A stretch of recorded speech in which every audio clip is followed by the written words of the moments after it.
Hey, Anita, how are you? I'm doing great. How are you doing? Good, good. So why don't you go ahead and introduce yourself to the audience? Let them know. Well, first of all, let me tell them who I am. I'm Barika from Simply Coaching. And actually, let me change my name over here in these Zoom streets because we're not even trying to be just named by the company, although the company has a really cool name. Yeah, so let's go ahead and do that. So I'm Barika from Simply Unique Coaching, and then I am a leadership coach, and I have been leading for over 15 years. I've led more than 18 teams, and I am here with the fantastic Anita Duncanson Hernandez, who is actually a small business coach, and she specializes in small business coaching. And so she's gonna give us just some of her background and then just some whatever's on her heart today she wants to share with small business owners. And I am a small business owner, so I will definitely be reaching out to her to get some of her strategies and some of her insight. And I just want her to introduce herself. I'm going to fit something on my screen so everything looks all uniform and all of that. All right. But anyway, go ahead and introduce yourself, Anita. Tell us about who you are. Of course. Hello, everyone. My name is Anita. And like Parika was mentioning, I am all about small business. I not only small business, starter up businesses. I feel like, okay, so just so y'all can get a little background about me, I'm a fifth generation business owner. So people in my family have been owning businesses for a very long time. And I have a passion about business. Obviously, I'm living in the United States. My family actually is from the islands, the Bahamas. So, I just believe that, people come to the United States and it's like, part of the American dream. A lot of people, this country runs on business owners. And so, small business owners. So I just have such a huge passion about businesses. And I just want to, continue teaching people and equipping them with the right tools, not only to own a business, but own a successful business, because that is so important. So let me ask you a question because you said that you're fifth generation like business owner. And so drop like a nugget, like maybe something that you learned from maybe your immediate family, with your parents being in business and just something that you observed of being a child of entrepreneurs. Because as far as you've known and as far as you lived it, to my understanding, like your family has always owned their own business, right? Yes, always. Okay. So tell me about that. Yeah. Of course. So first of all, obviously from like my parents owning a business, I've learned so many things. Actually, things I didn't even know I was learning when I was learning them. So if I could say like, from experience, like I've been owning a business since I could walk, So, but or part of people that own a business since I could walk. But something that I've learned, let me think, because like I said, there's so many things. First of all, you need a team. Like that's one thing I've definitely learned from my parents because I've watched them, like I said, coming from the Bahamas to the United States and owning business. I realized that, man, if they had a team that was, like this person and that person that's able to give them like little tips and tricks, how like phenomenal that would have been for them. So definitely I've learned that having a team, how valuable it is. Also another thing, that I learned that I love to like share with people, an accountant is like your best friend. If you have an accountant, you are like you are in the door. Like, so that's like another thing. But like I said, I've learned so many things from them. And just, watching their journeys, owning business has definitely helped me so tremendously. And I'm so glad to hear that. And I'm glad that you brought up the accountant because there are certain things that we should do ourselves as business owners, but there's some things we just need to outsource and we just need to have somebody else who has that expertise. And I'm going to add this caveat when it comes to an accountant, find an accountant that actually is a legit accountant that knows what they're doing. That's going to be important. And I'm going to say, I heard some advice recently, and I think it's really powerful. Make sure that they're able to explain to you what they're doing and why they're doing what they're doing. And if they can't explain it to you, or if they don't have the patience to make sure that you understand what's going on, or to be able to answer your questions and to make you feel comfortable, maybe you want to shop for another accountant. Because especially if you think about celebrities and people who get famous, who are the people who kind of mess them over sometimes, it can be the accountants and the lawyers, right? So you want to make sure you go by word of mouth, but then sometimes you just got to go with your gut feeling as well. And then also make sure that they are comfortable enough explaining things to you and they have the patience to do it and they can do it in a way that you understand. So that's just kind of some of the tips I'm going to say as a business owner. And so can you tell me about maybe one of your favorite memories about growing up with your parents owning a business and something that's like near and dear to your heart from that? Yes. So, let me think. Okay, thinking about accountants and like it being important, and it's to me what's very important with that, just to piggyback with that, and also a memory in my family business. Actually, I remember like meeting like so many people, and so many people that were people that as a child, like I didn't even understand how important these people were. I was just like, okay, whatever. So in regards to like the accountant that has, ran my family's business for a very long time, I remember meeting him and going to his office. And the only memory I had of him for the longest time was he loved Disney. So I remember like going in his office and there was like Disney everywhere. So that's a fun tidbit, of a memory. But just with my parents owning a business, just meeting different people, just the amount of people that we met and the knowledge that, each person had, because obviously we were meeting people and people that own schools and restaurants and, all kinds of different places. So just like the atmosphere of like, oh, I'm able to see all these people. And even as an adult, I'm like, oh, that's very important because that's great for like networking. But as a child, it was just great because I was like, oh, all these people. And then, how people are when they see kids, they're like, oh, kids. So exactly. So that was one of the fondest memories that I've had, like meeting people and getting to just, learn what they're doing in their lives as well. So next, let me ask you about like, how old were you when you had your first business venture? So I'm going to say like for me, I'm just going to interject my story here because I just want to. So I think my first business venture, I definitely was in elementary school. And my aunt had like a Costco or a Sam's card or something like that. And she took me there to the candy section and I bought me some blow pops and I was selling them in school for 25 cents for blow pop. That was like my first venture. And I probably was like about 7 or 8 or something like that. And then I had probably a couple of them. I used to do little odds and ends and stuff like that and make me a little change around the house. My mom, you're like, oh, if you iron something, everything you iron, you get 50 cents. I'm like, well, whenever I feel like ironing, let me do it, Are you vacuuming out my car? You can get some money. I was like, yes, I will, So I had my little hustle on as a little kid. And then I remember actually in college, I had this really awesome idea. And hey guys, if you take this idea, you can take it because I just did it just to see if it worked. Because back then I just kind of wanted to experiment sometimes. I'm like, let me just see if this will work.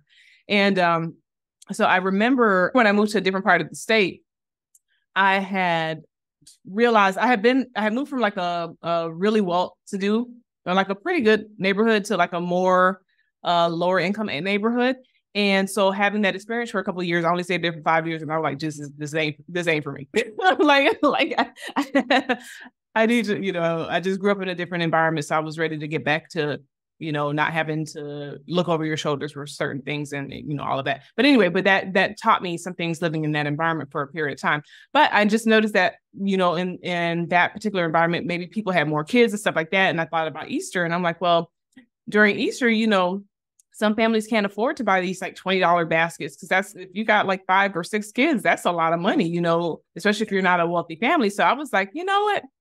And I told my best friend, I told her, I said, I'm going to make some Easter baskets this year and I'm going to make affordable Easter baskets. So I went to Dollar Tree and I went to like Sam's Club and I bought some that I just went and started gathering stuff and preparing.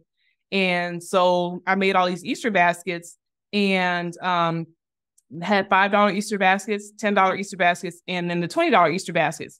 And then I literally went to this one area of that side of town where you could just like kind of park your car and then just put stuff out. So I just parked my car there and then just put stuff out. And then people would stop by and then kind of check it out. And they were like, okay, and so my best friend was like, hey, she was like, you're going to do it. Let's do it. Right. And I was like, okay, cool. So we went ahead and did it. And I think I put 100 in and she put 100 in by buying all the materials. Right.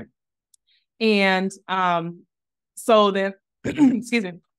So then we just basically put them together. And my sales pitch was like, listen, you can go to the store, pay $20. You're going to get way less candy than what's in this. And like, it was true. Like this $5 thing was like racked up with toys and candy and all kind of stuff. And we sold out. We made $400. So like our profit was $200. So after that, I was like, okay, cool. I just wanted to see if I can make money doing it. And I stopped, but she continued doing it and doing some other things to continue to make money. So that's just one of my stories. But okay, so tell me about maybe your first small business venture as a kid or one of your exciting ventures. So it's funny. So I'm like, oh wow, that's actually good. You made a good profit and everything. So my first venture actually didn't end up in a That's great profit, and I'll just tell you why. So first it started, and it's actually, like I moved to like a smaller town, and in the smaller town, we're a big part of church. So first it started out as a fundraiser for the church. So that worked out. I did the fundraiser for the church, but then I was like, this is actually a good money making idea. So then, the same thing, you go to Sam's Club, you got candy, and everybody loves candy. So why not? That's like the best sale ever. So I started actually selling candy at school. And but then after that, I was like, oh, let me have people sell for me because I need, a team. Let's make this a, corporation. well, you're smart. You got to employ. I got an ambassador. You got to employ. I realized you had to pay those businesses, money so they could also make a profit, and so that didn't work out. It wasn't the best business venture, but I tried. But you know what? I think that's actually a good point because you actually stepped ahead of me in that because you were looking at how to employ other people to do it, and you learned a valuable lesson. Like you learned that lesson early on. I was like, listen, let me just see if I can make it work. And yeah, that's cool. I wanted people to help me. I was like, if I could get more people to do this, this was better. And then I had one person that was really enthusiastic. So I was like, if I can get him on my team, I can make money. But then when he started asking for it to be paid, I was like, this isn't gonna work. Like, this is not the job. This like right now we're gonna have to close down because I can't afford you. Like, okay, we have to go back to the drawing board. But I love that. And then so do you currently, tell me about your small business solution or kind of like what you're doing now, because I know that you are coaching small business owners. And let me ask this question instead, or first maybe. What do you find are like some of the frequently asked questions that you're getting from people who are small business owners? So with starting a business, first of all, there's so many, I feel like unknown questions. I'm going to call them that because you don't know you have questions until like you're like in the field and you're starting to work in the trenches. So you don't know you have any questions until you get in the trenches. But so when people are in the trenches, things that might seem simple, like for example, if you're going to sign up your company. So you're going to go ahead and create and decide if you want an LLC or a corporation. Whenever you go into whatever website, so for most like for Florida, it's Sunbiz. If other states they have, you go to the Secretary of State website. That's mostly where you're going to find the information to sign your business up. Well, most times people are like, how do you even operate this page? Because yes, it might seem simple. So that's one of the questions. Like, how do we even navigate through this? That's one of the questions. Another question people ask is, how do I get a business loan? And I know people everyone wants to know, like, I will have a business idea. It sounds great. Mm-hmm. Where am I going to get money from? So, how do I get a loan? How do I get a grant? Then all of a sudden they call the bank and the bank's like, hey, we need a business plan. And they're like, what in the world? I've never even heard of a business plan. You mean what I wrote in my notebook like 5 years ago? And it's like, no, not that. So those are just some of the frequently asked questions. Most questions are when people are in the field, like when they're like working on it and it's like, how do I do this? Sometimes people are like, what name can I come up with? A big question that I've been noticing lately and I've had is, how do I price my product? Yeah. How do I because you can price your product whatever you want to price it, but are you going to make a profit? And, you want to be able to make a profit for you because now you're an employee and I'm giving away a lot of tidbits, but you want to make a profit for you, but then also you want to make a profit for your business because you don't want to be like me when I was in high school. You got to start paying your employees, and if they start to branch off, you got to be able to pay them. And then also get a return for yourself. So those are just some questions that, right now, like I've been getting a lot of questions about. And I'm like, oh, okay, this is what people want to know. I love that. And then, so the next question that comes to me is, and this might be a deep one, what do you feel like, because sometimes as people, we think we know what the most important thing is that we need to figure out, but sometimes that may actually not be the most important thing. So what would you say is maybe something that leaders should focus on, especially if they're, I'm not sorry, not leaders. Well, leaders, you know, if you're a small business owner, you're going to eventually be a leader. You're a leader. But what would you say is like something that small business owners should focus on to make sure they have the right foundation? Because what I realize on my side with the leadership is that sometimes people jump to step 15 and they omit steps, you know, 1 through 14. And then they start having challenges because they don't have enough of the right foundation. So what would you say as far as the small business owner, like where should they start? Or what do you think it should be their primary focus if they're just starting out brand new? They just have this idea in their head, but they haven't really thought about, okay, you know, how can I put this into action? Okay, so the first thing you should do, all that, the thought that you have in your head or the thought that you wrote down on a piece of paper, start writing a business plan. I think that is so, so important with any business. First of all, you're going to need a business plan anyway. So start creating that business plan. I've always learned, like, if you don't have a plan, like, you know, that you're not able to accomplish anything. You need steps. So go ahead and create a business plan. I think that's one of the most important things. I think it gives you a guideline. It guides you. You know, if you have a plan, you know, hey, this is what I want to do, and this is how I'm going to do it. So that would be the first thing you should do. Go ahead, create a business plan. If you don't know how, get somebody that's able to help you, walk you through the steps to create a business plan. And I hear tell that you have a small business starter guide. So do you want to just explain kind of what's inside of the small business starter guide? Yes, so I do. And I love the segue into that. So, so yes, I do. So in that starter guide, I have basically like just a quick breakdown so you can learn what are the like, and I think it's 6 points that you need to start a business. So the first one obviously is the business plan. And then from there, it talks about, you know, and I might not be saying these in order, but it talks about networking. It talks about reviewing your results, marketing, you know, all of these things that you need to not only, it tells you where you need to go to register your business. Okay. And all of these things, you can go ahead and take this small guide and start your business on your own.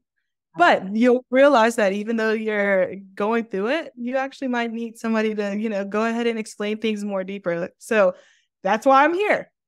And I love that. I love that. And I'm going to say this just for the audience.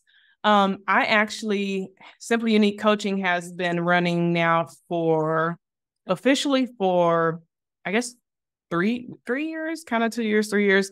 Basically, well, no, we started outside of the pandemic. So this was born out of the pandemic, right?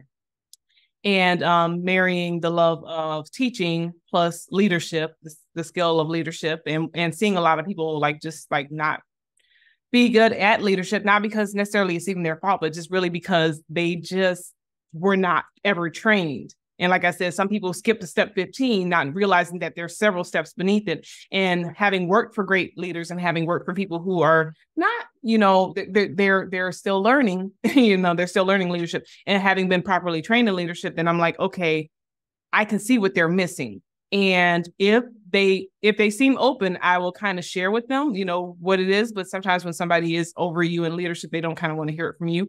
But the idea for this business is, okay, how can I help people who are open to being better leaders? How can I help them become better? Because I want them to be successful, just like I know you want business owners to be successful. And I'll say that since I've been in this space, it's been amazing, because I feel like once you're really open to certain things and you're really serious about it, it's like, I feel like God just kind of attracts what you need to you. And so since I've entered this space, I've met so many other business owners, and I mean like serious business owners and serious successful business owners. And I mean like multimillionaires, like literally on my phone, I got a couple of multimillionaires I can just pick up and call. And the thing is, you know how they say like, whoever you surround yourself with, that's who you're going to be around. And I didn't go looking for these people. I was like kind of led to these people and just have been able to build relationships. And so I say that to say for small business owners, like if you are a small business owner, it's going to be very important for you to hang around people who are like-minded, because what you don't want to do is have this beautiful dream of starting this business and have it in your heart, have it as a passion. And then you tell it to people who can't see your vision. And not only can they not see it, they don't support it. And that's that's not what you want, because that's going to discourage you, from being successful and from really being able to move forward. And what if that was the thing that was going to change the world? What if your one business was going to change the world? Or what if it changes lives and you didn't do it because you talked to somebody who said, well, I don't know if you can do that now. And so I'm so thankful, as I've been on this journey, I only talked to who I needed to talk to. And those people have been super supportive. And then I've just been led to other people, and it's just been amazing. So anyway, I just wanted to interject that, because the thing is, there's a mindset. And if you hang around people who don't have that mindset, it's going to it can pull you back down. It's almost like the crabs in a bucket. I hate to say that, but it's almost like the crabs in a bucket analogy where, and even some people may support you, but they just may not know how to give you some good advice. Cause listen, I love having conversations. I love talking to Anita. I love talking to some other people, and we just have conversations, and we can just talk for hours and hours, and the conversation will naturally go from business to personal stuff, back into business, into ideas, and maybe to some other topics, but it's like, I heard this saying the other day, and I think this is really powerful, where they said that don't do business with friends, but become friends with your business partners. Like the people, because they're saying, like, when you get into business, there are going to be some people who you naturally just get along with really well, and because of that, you'll develop friendships from there. But they're like, because sometimes when you get into business with friends, if they're not like-minded, there might be a couple of situations where it will work, but it can cause a rift in the relationship and stuff like that. And just like, if they're not like-minded, like, you just have to be really, really mindful. So anyway, so that's just something to think about. It's like, when you start being around like-minded people, you'll have natural friendships that develop. Okay, I'm going to stop talking there. No, and I actually like that, because I know, like, this whole time I'm like, oh, hey, let me be a part of your team. But no, regardless of if it's me, if it's, small business solutions, or if it's somebody else, you do, like, I agree. Everyone needs to find a team, because you can't first of all, we can't do life alone. So why do we think we can do our business alone, or anything that we're wanting to accomplish? You need people that are going to back you up. And like I mentioned, there are so many things that I can share with, like, creating that great team, creating people that are going to be able to lift you up when you're down, because as a new business owner, it's not easy. You're going to be like, some days you're going to be like, I'm so tired of this, I am done. But if you have those people who are like, hey, how are you doing? How's your business? It might be the thing that motivates you for that day, So definitely having a team, having a group of people that's willing to support you, having a support. We need a support. So, I definitely agree with everything you just said. That was actually great, so. I was like, that was the teacher part. I was like, I got to say this. Like, oh my God. Okay, teacher, calm down. I got to bring the teacher part in, because she just wants to help everybody and stuff like that. But I'm just so excited to have you on today. So how can people get in contact with you? I know that you have a link that we can maybe attach to this email, just the different platforms we put it out, but you have a link where people can sign up, I think, for your starter guide, yes. So I have a link where, they are able to sign up for the starter guide. So we'll go ahead and attach that as well. But also too, they can email me. So Anita@simplyuniquecoaching.com. You can go ahead and send me an email, and, emails are welcome. And also, when I attach the link where you're able to get the starter guide, you can also book a 15-minute conversation with me, just so you can, share your thoughts with me, what you're wanting to do. And it's an introduction. So I don't want you to think like, oh, you're going to have to bring me every idea. No, I want you to introduce yourself, see if we're a great fit. And from there, we can go ahead and work on, making your business successful, and, making it everything that you want it to be. Yeah. So, and I'll be your team. So that'll be perfect. Can you tell me maybe about one of your success stories? I know I read one of the testimonials from your person, and it was like, wow, it was like 4 paragraphs on Anita and how awesome she is. So, people don't just take the time to just write out 4 paragraphs just because, like, you have to be really super, like, in business, you have to work to get testimonials for people, just because people forget, not because people don't want to give them to you, but they just forget, or they're busy or whatnot. So for someone to take the time to write a 4-paragraph testimony, I was like, okay. So just give us like one of your success stories. Of course. So, like I mentioned, like I do all kinds of things, like some people are already in business. So I'm helping them, with something in between, something in the beginning. But one of my success stories, and it's great, I've actually been working with a company where, and the lady who commented, where she actually moved here from from a different country. So she owned a business in, the country that she was in. And then she moved to the United States. And since she moved here, it's just been different. Opening a business is totally different than opening it, where she's from. And so just walking with her step by step with everything. So helping her, open up her LLC, helping her, now we're in the process of pricing her products so she can make sure she's making a profit. So that has been just phenomenal. First of all, it's just exciting to see her, stepping out and doing what she used to love to do and from where she's from her country, and now being able to do it here in the United States. That has just been just a privilege and a pleasure for me, first of all, for her to want me to be a part, because that's what I like to say. I'm a part of your team, a part of your vision and your goal, what you're doing. So, for her to want me to be a part, and then also for her to take my suggestions, because at the end of the day, that's all they are. They're my suggestions, that I believe will work for your business. But she's taking them and she's actually now seeing where it's actually working out for her. So that has been just phenomenal. And it makes me happy to see her happy. And even when there's bumps in the road, because we've had some bumps in the roads where, like any business, you see things and you have to make a change. Wow. But she's starting to see where it's actually working. And she's like, I could take a breather, it's not so, hectic and crazy. So I'm glad that I'm able to help and, continue to just provide her with the information. And honestly, sometimes the hands-on help that she needs. I love that. And I'll say this for all of the business owners or aspiring business owners, just know that it does take some hard work, some sweat, probably some tears. So just be okay with it because things are not going to work. Like today, literally, we plan on being on a totally different platform to post this video. And after a couple of attempts, we had plan A, plan B, plan C, plan polka dot, plan zebra. Like, so this is plan zebra right now. But we were like, we're going to meet today. We're going to have this interview, but I'm so glad you were able to make it on. I think maybe for another, when we get together the next time, I'll try to bring a current event in so we can kind of talk about it from both sides. We can talk about it from the small business side, like maybe what you would suggest for this business, and then maybe what I would suggest from the leadership side. Because I know I did one on like the difference between, well, not the difference between, but what Meta and TikTok were doing, fighting it out. And I was like, I don't think Meta's going to get what they're thinking. And then I'm watching now. I'm just like the person with the popcorn watching what's happening between the company called X and Meta and Threads and all of it's just interesting. It's going to be interesting to see who rises to the top. I think it might be a completely different company when it's all said and done. And it's just funny to see the different like comedic different shorts and TikToks and stuff like that on that whole topic, because people are very creative, they make me laugh. So but yeah, maybe we'll add a current event next time, and then we can add that in and just talk from the two different perspectives. Do you have any last words you want to share with the audience?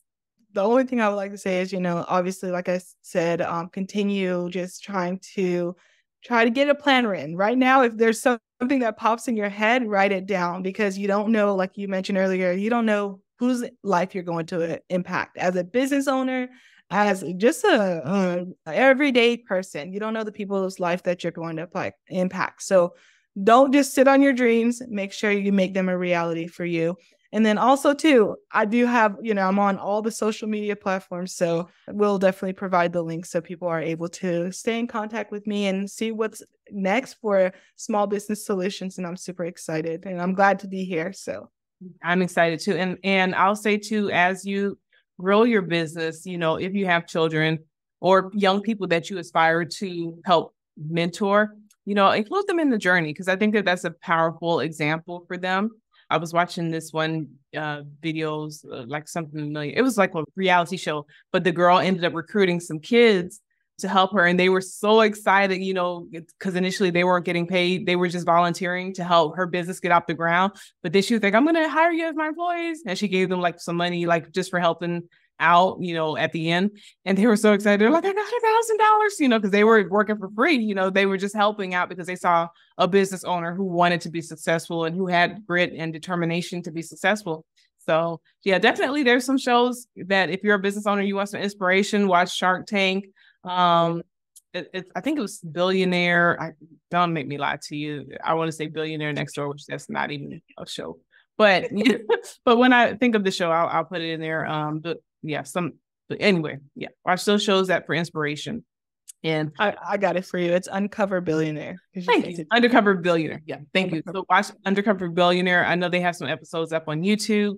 And Shark Tank is a good one for inspiration. I know back in the day, I used to watch The Apprentice. Whether or not you like Donald Trump, The Apprentice show, I just learned so much because I went to school for business. Anita has gone to school for business as well. Yes.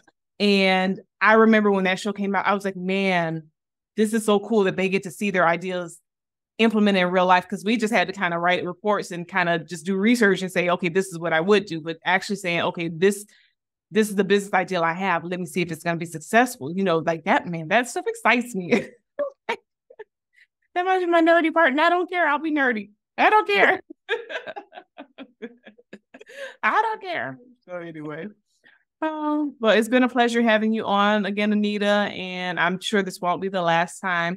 And I think we'll add this video probably to both YouTube channels, and we'll add it to some other platforms as well. And with that being said, guys, make it a great day. Take care. Bye.